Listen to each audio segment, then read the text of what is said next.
Gotta get all the squeaks out of the chair. Gotta get all the wiggles out now. I am de-wiggled. Welcome back to Dime Comic Bros podcast. It is just me, Jacob, hello, and Spencer. Greetings. Colin is not here. Life has just punched us in the face and kicked us in the balls and asked which one we like better. And that's why we keep having to skip and not be here, and it's been fun. I will bring all of the tism for him. Perfect. I will fill his shoes well. My feet are actually bigger, so I will overfill his shoes. You know what they say about big feet?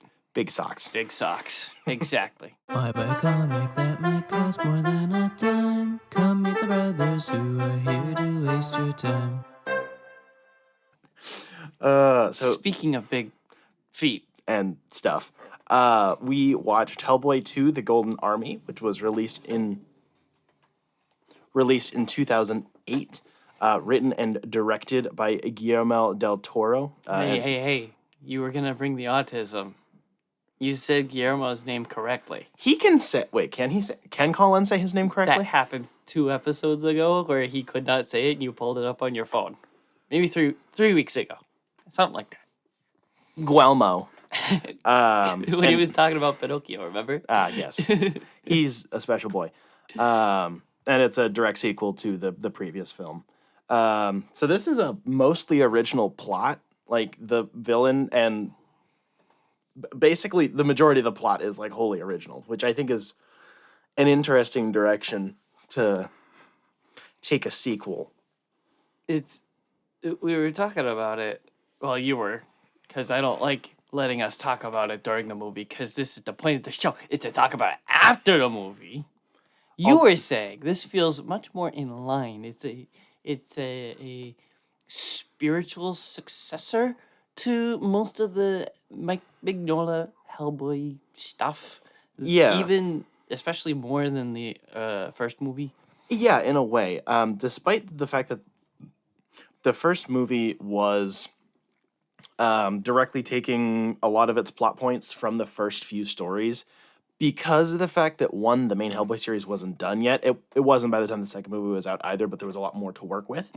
And the early 2000s-ness, they Men in Blackified it a little bit, just a tinge, you know? So it actually feels like the original story written by one guy who is just really familiar with Hellboy and how the lore works, just writing his own characters and plot out of it. It actually feels more like a Hellboy story than the first one did, despite the fact that it's like not pretty much anything written by Mike, which I think is cool. Quite. It's weird, but it's cool like that. Which kind of just demonstrates that the director and writer understand the characters fairly well to be able to transplant them, beef up the supporting characters' roles into like an actual main trio, and then write them in like a wholly original plot with original villains that all feel like they fit. So there is a crown that controls the Golden Pissman army, and the king breaks it up into 3 pieces, and he gives 1 piece to the humans, and then his son is like, no, that's bullshit. I want to control the Golden Pissman army.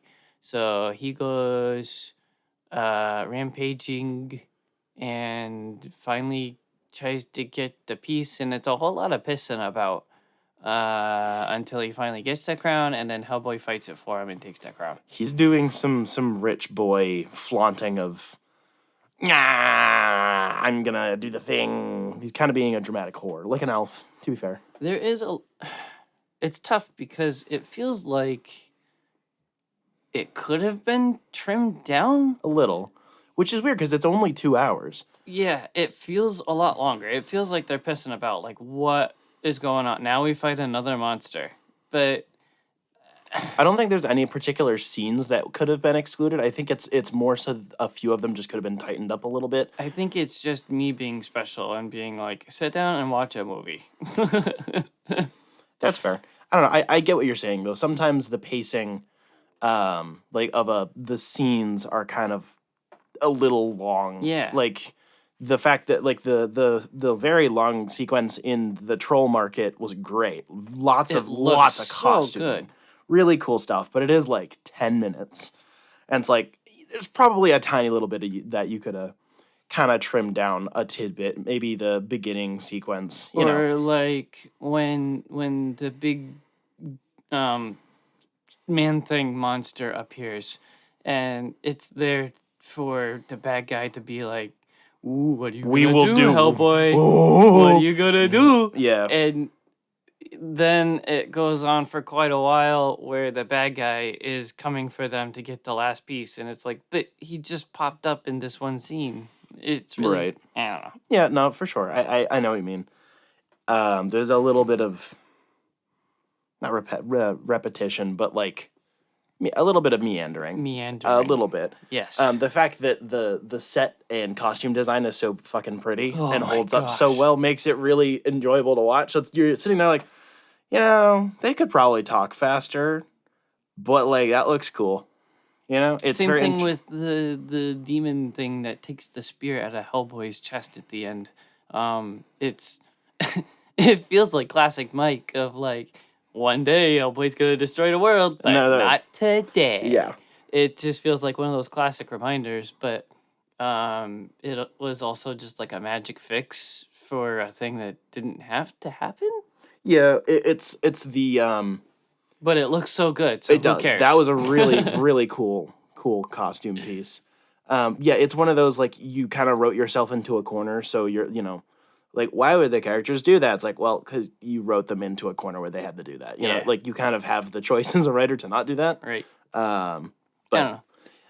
minor quabbles. It could have used more polish, but it's still very impressive how Hellboy this movie is. Yeah, for sure, for sure. I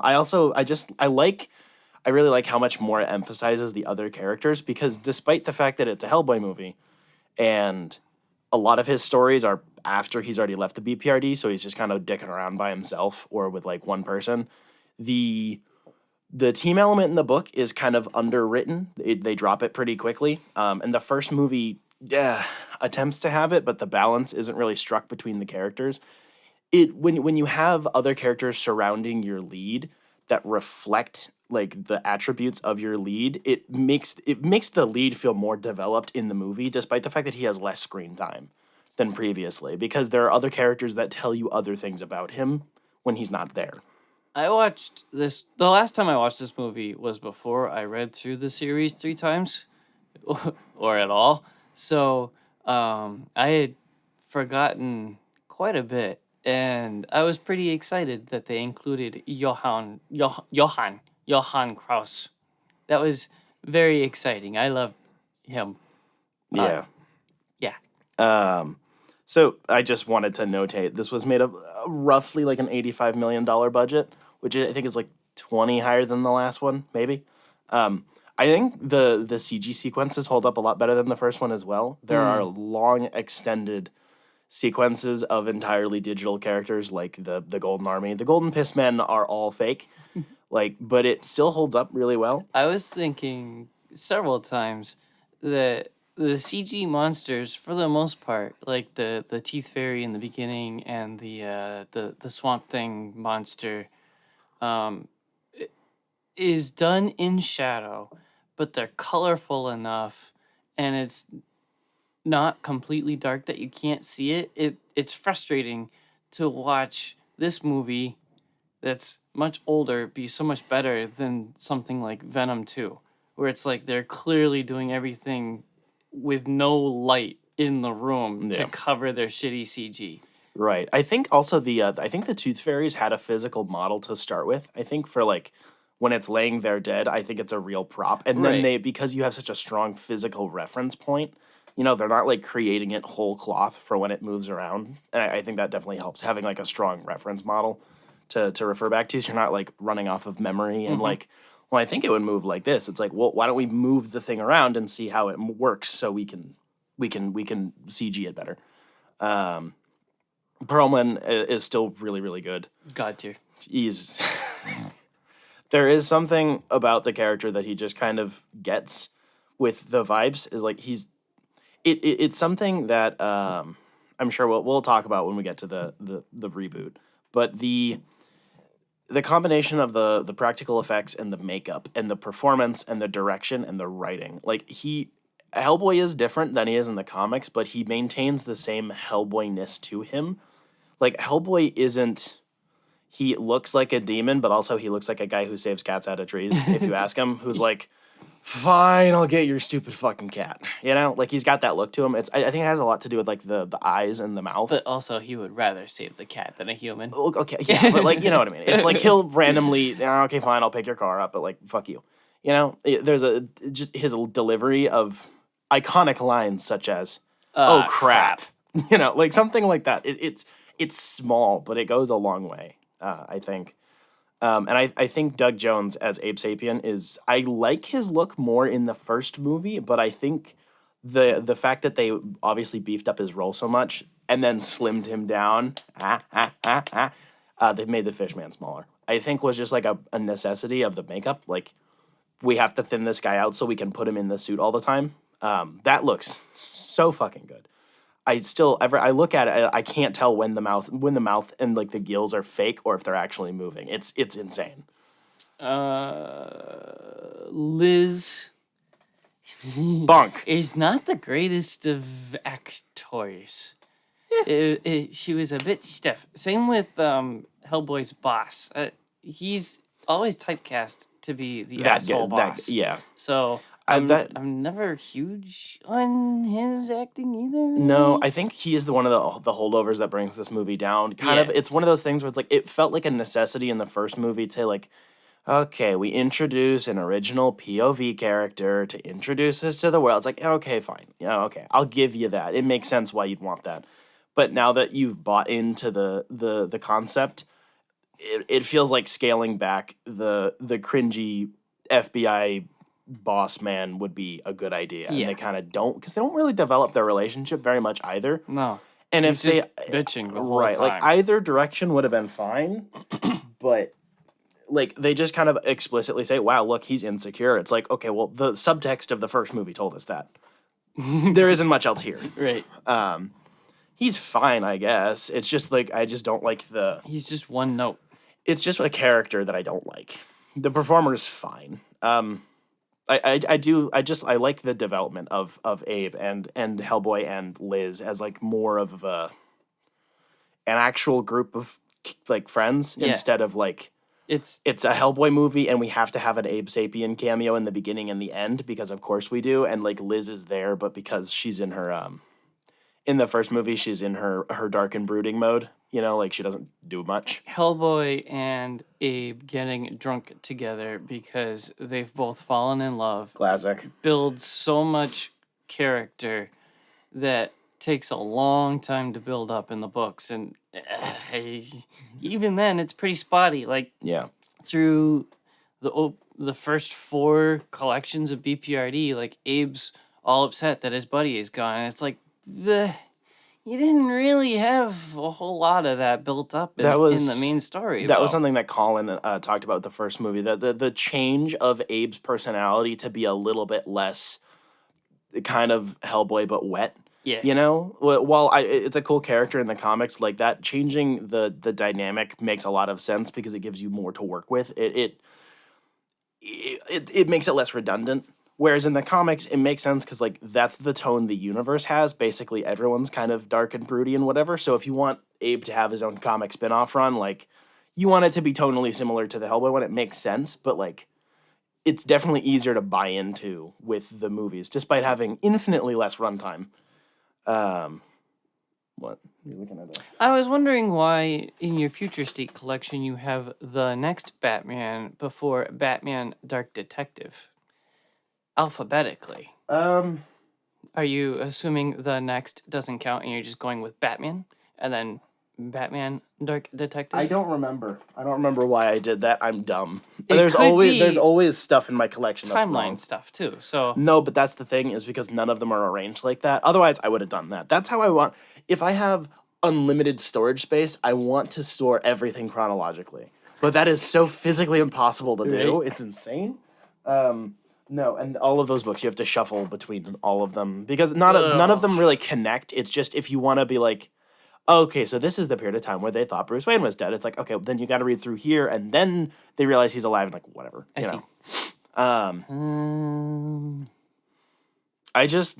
I like the cats. I just love I love the little holdovers they have from the comics and from the previous movie where despite wanting to take it in an original plot direction and just kind of utilize the characters, which is totally fine. I like how much of it still has, despite some pretty rough makeup on a child actor in the opening, including a young Hellboy's a nice touch. Using the same actor for Broom as we had in the first movie, I think he's honestly better in that sequence than it was in the first movie. It was pretty. The child Hellboy was pretty poorly dubbed over. I was about to too. say they definitely dubbed his voice, Oh, and yeah. that was rough. The makeup itself was like fine, but I think the dubbing was what kind of killed it because then I couldn't stop staring at his teeth. Exactly. But like, it's just one of those like texturally Hellboy things. It's like, oh wow, the plot we're doing is a story I heard 20 years ago that I thought was fake. Let's start with the story and Right. then wonder where the plot's gonna go. Right, like stuff like that is nice, and I think just having that like. They use the same photo that they had from the first movie. Just a little tangential connections. It makes for a nice. I like how they fade it out too, so that Hellboy like changes color from the black and white to the red, and then Daddy is lit while the rest of the group fades out. Yeah. On that note, just coloring wise, something I notated. Hellboy's a much better shade of red for this movie, in my opinion. Colin and I talked about that. The first one is he's a little bright sometimes. He looks a little like crimson. And sometimes the shades don't match on the props and the makeup, which is just how cameras capture shit. Sometimes you wouldn't know that until you look at the footage. And I think they got the color a lot better in this movie. It's a little bit deeper. It's not like dark. It's still pretty bright, but it's a lot more murky, maybe? Not maroon. It's not quite maroon, but it's like a dark red instead of a blood red. Yeah. It's like an actual blood red, but not the color called blood red, which is way too fucking bright. I just think that looks a lot better, aesthetically speaking, to my liking. Listen, man, I had the 10 crayon box, okay? Not the 100. It's just the little touches. Like, despite the fact that it's for a movie like this, it's fairly low budget. It's made by I'm gonna assume a fairly small crew, one writer director, a small cast. It's like it still has enough. It manages to know where to add scale where necessary, right. and then where and to not pull feel it. like complete camp. Right, and it has just enough of that where it's like this is goofy and dumb, but it's cool. Like Yes. it doesn't. It's not ashamed of its source material. It just wants to do something a little different. Like in the market, like we said, it looks so good. There's so many costumes and weird things happening and weird stuff to look at. There was a guy with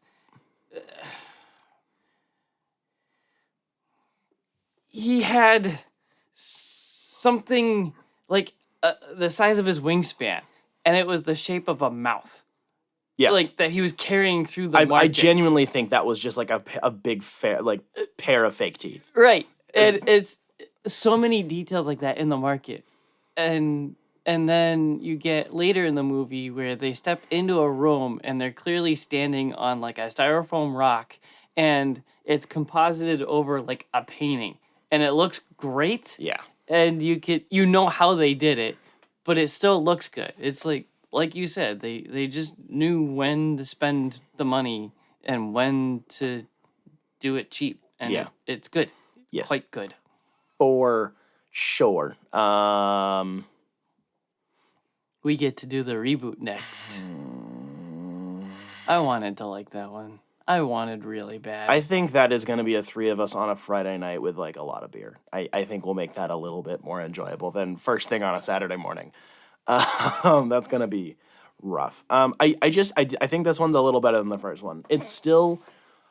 It has a lot of fingerprints of the early superhero genre coming to form, which I like, despite the fact that a lot of the movies from the late 90s, early 2000s were like lot of them weren't great. Yeah. Like there's a lot of common Problems.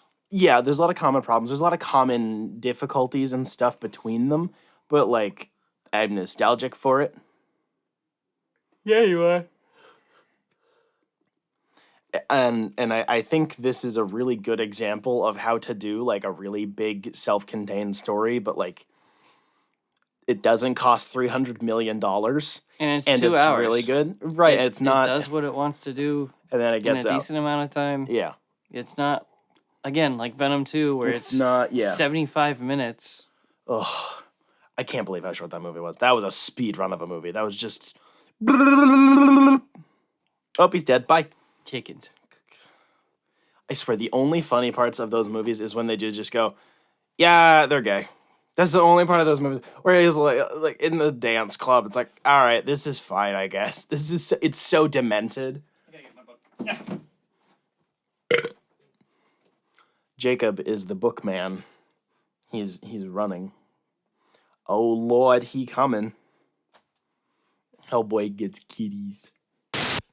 So, sir, what have you been reading? Who are you sirring? Sir, you, sire. You, no, I will never sire you. How's it going? I read Spider-Man: Spider's Shadow, Spoopy. written by Chip Zdarsky and arted by Pascal Ferry, colored by Matt Hollingsworth. So, as noted, this story takes place around the time of Amazing Spider-Man number 258. So yeah, this goes way, way, way back in time to when Spider-Man originally found the Venom symbiote. Venom.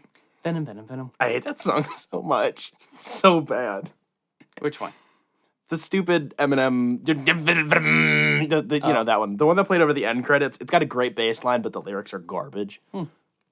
So Spider-Man has the Venom suit, and he likes it. It's black, it's sleek, it's sneaky, and then the suit is corrupting his mind. And he starts hurting people. And he's like, this is not okay. So he goes to Mr. Fantastic. He says, hey, there's something wacky about this suit. So they do some tests. And he's like, I don't have time for this. I gotta go. And the suit convinces him to start killing bad guys because he's not fixing them by beating the shit out of them and arresting them. It's like the Batman one bad. I think it's literally what if he didn't just take it off. Yeah, That's it. he just gets corrupted by the suit, and he starts killing bad guys. He's like, I'm gonna start cleaning up this city and killing all the bad guys. He and Mary Jane aren't doing so hot, and then so then issue 3 comes along because there's 5 issues in this book. The last surviving villains are like, we gotta team up and try to stop him. And probably the best note of the book was they're teaming up, they're trying to make their plan, and J. Jonah Jameson shows up. And where is it? Electro, of all people, says you were always a villain, Jameson. I was like, dang, that's a really interesting idea. It's weird because, like, generally speaking, he is portrayed like he's right about everything except Spider-Man. Like, he's usually on the money. Right. He just has like a very strong blind spot. Eddie Brock, because he doesn't have the Venom suit, takes out Doc Ock and steals his octopus suit for himself.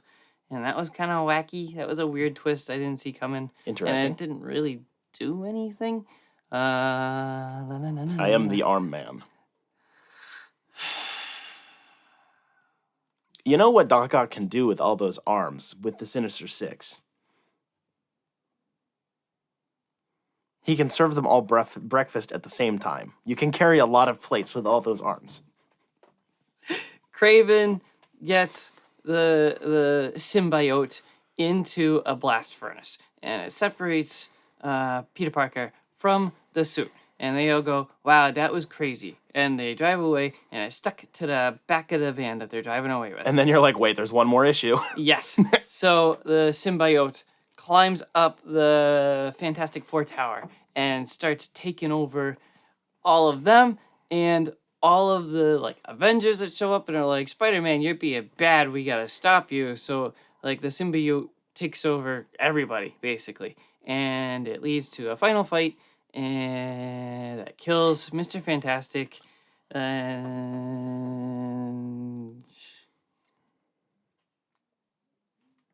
they overcome it with the power of friendship, and then it ends with Spider-Man replacing Mr. Fantastic in the Fantastic Four. Oh shit. Wacky. It ended on a surprisingly high note, like a surprisingly happy note. I didn't expect that. I was expecting it to be like the downfall of Spider-Man and he becomes Venom and he's terrorizing the town. But I was happily surprised by the happy note at the end. That's a hot cover. Yes, the covers are super hot. They're super spooky.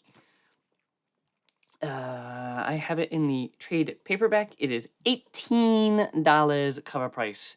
I think you can get it for like 15-ish from Lex Luthor online. I got it for free as a Christmas present from Spencer. Wow. Wow. Spider-Man. I believe I gave it 4 out of 5 stars on Goodreads. What have you done? How many do you have? I have one more. Okay. One more in the chamber. One I could probably shit out if you'd like. Shit. I love shit. I'd probably rather just take a question, though. Interesting. So I read Catwoman Lonely City, which is a 4-issue Black Label book written and drawn by Cliff Chang. It is an out of continuity, like most Black Label books.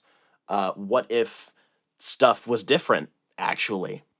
Catwoman gets out of prison, like, 15 years in the future, so she's, like, a MILF now. It's scary. She is all, like, damn, bro, without Batman, Gotham's turned into, like, a crazy police state. This is shit. She wants to go on a couple of heists and, like, sort out some things.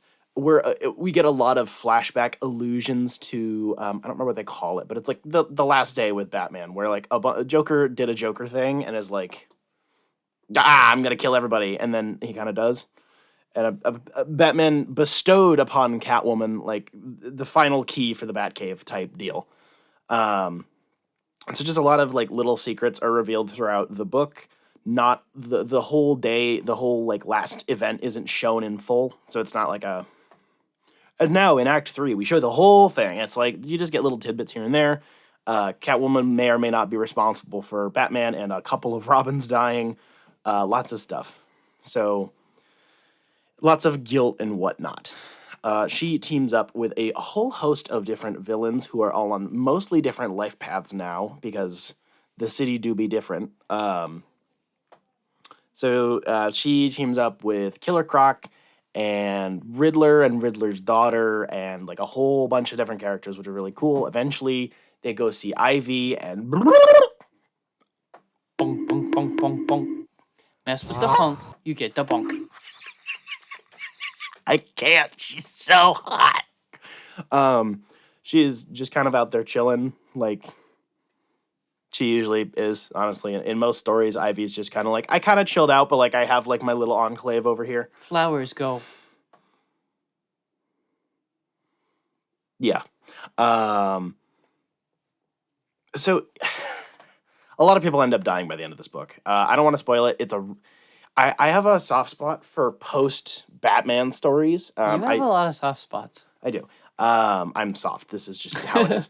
I like the storytelling potential of dealing with other characters in the wake of like how does Gotham react to there being no Batman? What happened? Like how does that change other people's trajectories? Like half of the villains have gotten their shit together because, you know, they realize like, oh, that was dumb and bad actually. You know? I really like that storytelling idea, and I think this book does it probably the best I've seen in a while. It acknowledges lots of other adjacent DC characters. Like Batgirl is no longer Batgirl. She's Batmilf now. She's running for mayor, I believe. Like there's a lot of. Oh yeah, Harvey Dent is in charge of the city now. By the way, I forgot to mention that. He's been going a little Joker mode. It's a lot of weird politicking, and I like it. It's a lot of like city, local government stuff interfering with personal vendettas and whatever. So in summary, you're soft. You have a lot of soft spots, except for the hard spot you have for Poison Ivy. Yes. Okay, got it. That is my takeaway. Yeah.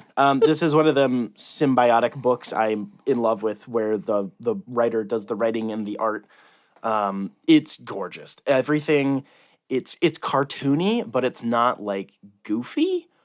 And it is fairly adult in its themes but not like the tone. Like they say fuck. Whoa. But it's not like we're just gonna like show insane amounts of like it's not like gross. It's just there. It's not gratuitous. Not really. For me anyways. The line's different for everybody, but like I like how it's very funny and it's fun to read, but it's not afraid to broach very serious topics, but it doesn't wallow in it. That makes sense. This I read like right at the end of the. It was like 3 days into January, and then I was like, "You got to be shitting me," because this would have been easily in my top 3 of last year, like wow, by a long shot. It's a phenomenal fucking read. I bought this for $30 in the big busty hardcover, extra wide. Big busty. Yes. Ooh. Oh, there's a lot of big busty gals in this book. It's the extra the large Black Label book. Right. This was worth so much fucking money. It's great. It's great. It's perfect. She's flawless. It took forever for that book to release too. Those issues have been on the wall for so long, and I'm like, where book? Yeah, DC's been having some weird back-end publishing issues with their hardcovers. I don't really know why, but I found out that they were having difficulties. This is worth like so much money. I recommend this to like anyone. This is so fucking good. What else do you have? Ooh, Bucko. I have a good one. You know how Spider-Man, that book, went back in time like 20 years at least, right? Which time? When Spider-Man originally found the Venom suit, the one I talked about last time. Yeah. Okay, so I watched Resident Evil: Infinite Darkness. It is a 4-episode Netflix exclusive that launched or released, I guess, in 2021. What's the relation between those 2 points? It goes to right after Resident Evil 4 and before Resident Evil 5. Okay. Okay. So after the good one, but before like the worst one. The bad one. Yeah. I think 6 is worse, but yeah. I'm gonna read you the summary because oh boy, I had to be tipsy to watch this. Eee. Years after surviving the T virus outbreak in Raccoon City, Leon Kennedy now works as a Secret Service agent for the U.S. president. After a cyber attack occurs at the White House, Leon finds himself teaming up with several other agents to defend the president from a zombie attack. He incidentally meets Claire Redfield, who is investigating a possible zombie outbreak in Panamstan. Leon soon finds himself in the middle of a military conspiracy involving Panamstan and biological weapons. Can he trust his fellow agents? Will he and Claire be able to uncover the culprit behind the incidents in time before the war breaks out? It sounds like an in-between cool. I don't even know where to start. Oh boy. I remember bits and pieces of the story, but it wasn't... I don't remember it being coherent. I remember it being really boring, and they were trying to do like multiple threads that combine together, and it's like, oh, hey, Claire, I remember you from 2 games ago, and it's like happenstance that they're together, and their individual storylines twisted, and they're connected somehow. Wow. But it really felt ham-fisted. The Panamstan stuff felt like 2003 commentary on Middle East bad. They worked really hard to connect it to Resident Evil 4. There were so many references, like the president saying, "Hey, thanks again for saving my daughter." I remember that. Yeah, exactly. Uh, Ah. the last episode ends with a monster. I think it was a character we saw through the whole show, but I don't remember his name. He turns into a monster because he wants to ruin the whole world, and they're in a test facility with all kinds of monsters and test tubes waiting to be released. But then, like, the whole huge giant room starts filling up with acid that eats everything, and it almost kills Claire, but it doesn't. That sounds bad. That's it for the story. It looks like dog shit. It released in 2021. What type of animation is it? It looks like. Did you ever watch that movie Heavenly Sword? No. It looks like PlayStation 2 cutscenes. Oof. So doo-doo dog shit. Like bad. really, really, really bad PlayStation 3 cutscenes. So it's 3D? I think Ew. I think Resident Evil 4 looks better. Like Ooh. the original. Oof. Maybe. I don't know. It sucks. It was really, really, really bad. I had to push through. Each episode's like 25 minutes, and I was halfway through it like, I have to finish this because I have to talk about it, but I'm not doing it sober. So, bad. Bad, bad. So is it the worst Resident Evil adjacent thing? See, I was considering that. How does it stack up? In my ponderings, I would say you would probably put it on par with Welcome to Resident Evil. I like that movie because it's funny bad. No, it's not. It's like the villain injects himself in the leg with the serum and turns into a monster that pops eyeballs out everywhere. And Leon says, "Oh yeah, fuck you," and pulls a rocket launcher out of his ass and shoots him, and then that's the end of the movie. That shit's funny. No, it's not. Yes, it is. You're laughing. It's abysmal. See, if I had been wasted watching that, I would have either been laughing or actually found it scary. Watching it sober was just infuriatingly like, damn, I flinched. Could you do a real scare now, please? The only thing I liked about that movie was the actor for Leon was pretty good. There was nothing entertaining, good or bad or otherwise, in Infinite Darkness or whatever this show is. So worse than the Netflix show. Because we had positives about that show. Not many, but there was a few. Lance Reddick was pretty cool. Yeah. Sometimes the intrigue was okay. And like sometimes there were good ideas, but the execution was dog shit. I'm turning into you. Pretty soon everything turns into I could see the potential, but I would have done it different. Probably the worst Resident Evil thing I've ever done. Oofda. That's not good. Much suck. Yep. Oof. So to balance out your negativity for once, I read another book. This was a back-to-back reading. Ooh, yeah. I know where you're going. Yeah. Another book that probably would have been in my top, 3 of last year. I read Rogues, written by Joshua Williamson with art by Leo Max. It is another 4-issue, out-of-continuity, Black Label book set in the future where, the Rogues, Flash's Rogues League of Villains, you get the name? Yeah, I get it. They're all washed-up has-beens. They're all drunk.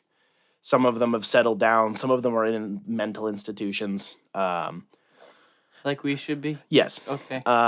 Captain Cold is I don't like working my job. These people don't respect me because they don't. He's working a manufacturing job, and then they're like... Literally us. Literally, they're like, hey, you're doing great. And then he closes the door, and they're like, Lamau, you remember that guy? He used to be a supervillain. And he's like, Ree!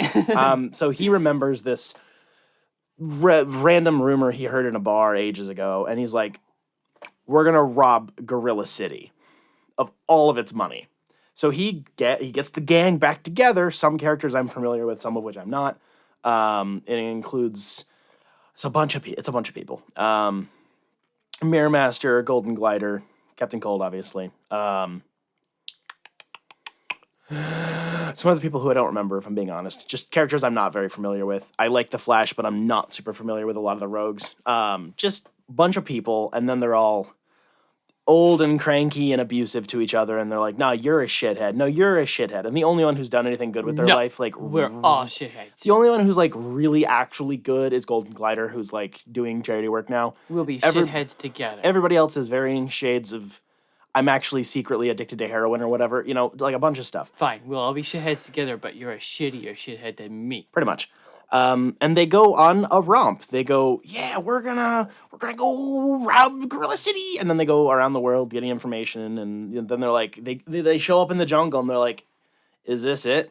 It's like a bunch of gorillas in trees with platforms, and then they're like, Captain Cold's like, watch this shit, and then he does some, Wakanda-esque.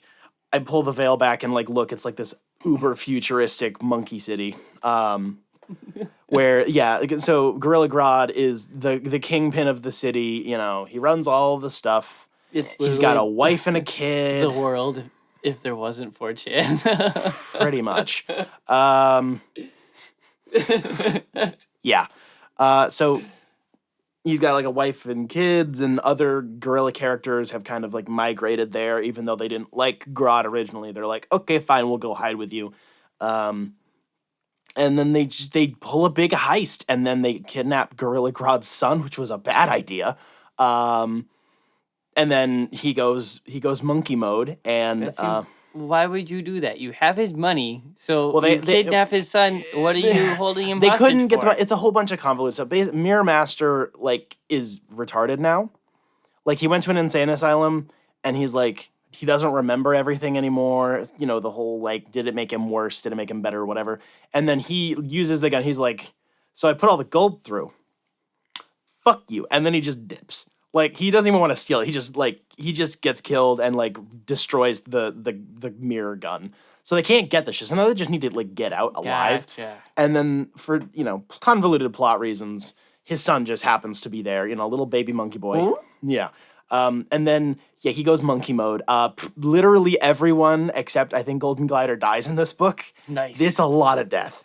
Just a shit ton of very gory character deaths. And it does, the last few pages have a lot of Literally Winston, but rated R. Yeah.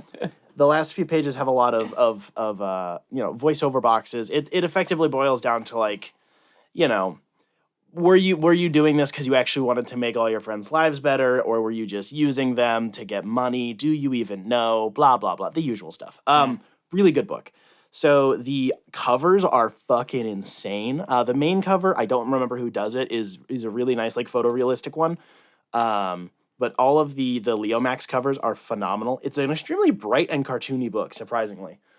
It's got a lot of blockiness to it. A lot of the character models have a lot of that, like, look at my fist, and then, like, it's a big square, it's blocky and chunky. It has a kind of a similar vibe to Lonely City, in the sense that it's very vibrant and colorful, but also it touches on a lot of adult topics and, like, very serious depression and, like, a whole bunch of other things.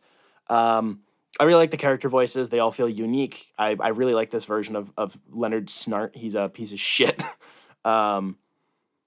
He literally kidnaps a child and is, like, holding up, like, one of Golden Glider's, like, skates, and is like, I'm gonna fucking kill the child. Like, he just goes, like, full crazy mode. I bought this for $30 at Jetpack. Worth it by a long shot. It was really good. And also in the back, they have recreations of classic covers, but with monkeys, because of course they do. Cool. Duh. Like, if you have weird characters, it's like, of course you're going to recreate the classic, like, Crisis on Infinite Earth covers. That was the one I was going to say. Like, of course you are. You have the opportunity to do it, so they do it. The back has, as usual with most of the Black Label Dark books. Knight Strikes. Or no, Dark Knight... Strikes Again. One. Yes. The first one. Yeah. Returns. Returns. Ah! Thank you. Oh! Where he's jumping through the sky and there's the lightning bolt, but it's a monkey. Monkey. Yeah, it's a lot of, like most Black Label books, or, like, deluxe editions in general, they have a lot of sketches and spare covers in the back, and I like that. It's a good package. Great book. Much happy. I like it. I like those two back to back. That was a great night for me. Like I was bawling. Not literally, I wasn't crying, but like I was like, Balling. we ball. No G. yeah, we ball. Yeah. It was a great night. Wow. Would you like to ask me a question or end it there? I think we can end it there. I like that. Like Hellboy 2. End on a note that you're like, oh fuck, there's no sequel? Really? You shitting me? Yeah. But there is a sequel. Please become a Patreon. A patron, become patron at patreon.com/dimecomicbros, just like Jeff Lawrence did. He gives us money. He's been doing it a long time, dude. He's been here about probably half of how long we've been doing this, maybe more. Yeah, it's weird. It's been like a year and a half, yeah. He It's likes us. crazy. He's weird, he likes us. He keeps including us in his books, too. That's wicked cool. And he Appreciate says that. nice things about the show, too. Oh! Yeah, he doesn't just include us to trash us. That's But yeah, cool. if you become a patron You can on get- Patreon, you can get access to the sequel of this show, which is called Dime Comic Bros Happy Hour, where we usually crack open a beer or a coffee or a water or a hard seltzer, maybe. Or we just crack open Colin and drink his blood. We could do that. Yeah! But we would have to play like really scary, like Britney Spears music while we do it to create a blood sacrifice Interesting. I'm listening. to Satan. Huh. I don't know. I think that's how that works. Anyway, We will sacrifice Colin to Trigon. Yeah, we just kind of shoot the shit. That is exclusive to Patreon, as well as early access to all of our regular shows. So this weekly show, as well as our monthly gaming show, Dime Gaming Bros. whoa. I know, and Dime Gaming Bros Happy Hour, where we do the same thing, where we just talk shit about Activision Blizzard or whatever. Just, we talk about them, people stealing breast milk and like, Moving on. lots of stuff, lots of weird stuff. We also talk about games. That's my favorite Sometimes we part. talk about games. That's my favorite part of that show. Yeah, so that is, you get early access to that on the Patreon, as well as sketches and art commissions done by Colin, resident weird idiot boy who does good art stuff and things. When he gets around to it. When he gets around to it, he requires a little bit of. No, I wouldn't call it coercion. I would call it threatening. So we're doing the third Black, White, and Blood book in 2 weeks, Yes. and we're still waiting on the art commission that we set him out to do On the first one. 3 months ago. That he made one copy. Now he just has to do it over again, which is the hardest part, apparently. So if we, the show hosts, can't get art commissions in a timely fashion, You'll get it eventually. good luck to the patrons. You also get fucking stickers, bruv. You do get it, though. You get a lot of cool stickers. Yeah, you get it. You get a bunch of stickers, which are designed by Colin, and they're great. He actually finished them. It's great. That's because they're smaller than posters. This is true. Yeah, you can get a bunch of stickers. We'll send you a whole bucket full. As previously mentioned, Jetpack Comics and Games in downtown Rochester, New Hampshire is super cool. Yes. I was planning to stop there today, but they're doing a mega signing with like 4 different big name artists on some Teenage Mutant Ninja Turtle stuff. Turtles. So I'm gonna Too kind many of people. duck away from them. Too because many there's people for gonna be Jacob. a lot of people there, and they're not gonna be there for what I want. So Understandable. any other normal day, though, I would go there for my gaming and comic book needs. I think I need to talk to someone at Jetpack and get a massive pile of Kyle stickers. Ooh. I just in general, just probably including, because I usually throw in like a couple of Jetpack business cards, Yeah. moral obligation and whatnot. Right. So including a couple of their stickers would make sense, but why not give them the really weird stickers? I like this. Yeah, maybe. I have a stockpile of stickers, too. I'll talk to so- Kyle and right. we'll see what we can work out with that. Cool. Yeah, so tune in next week for some more news. Not some more news, the YouTube show, but just some more news stuff. We got a lot of stuff happened. The moment we stopped recording last week, like a bunch of shit dropped. It always does. Yeah. that's how it Drives always me happens. crazy. And then we're doing Elektra, Black, White, and Blood the week after that. That is correct. And then there'll be more news, and then we'll go back to Hellboy because we need a break before talking about the 2019 movie, which only has one good thing going for it. That'll be fun. So yeah, tune in. Hopefully all 3 of us are back. The whole gang's back together next week. I'm excited for my prompt for happy hour. Let's go. Oh, y'all Let's do it.